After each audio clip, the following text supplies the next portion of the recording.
need to finding the intersections of the two graphs. So choose menu and then analyze graph and then intersections.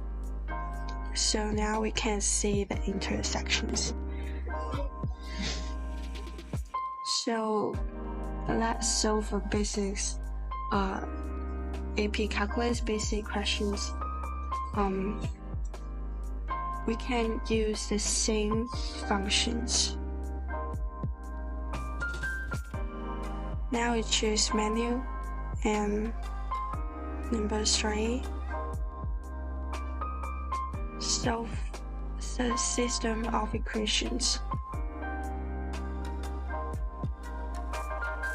Y equals x squared and then y equal 2x plus 3. Now we choose enter. So this is our intersections and solution.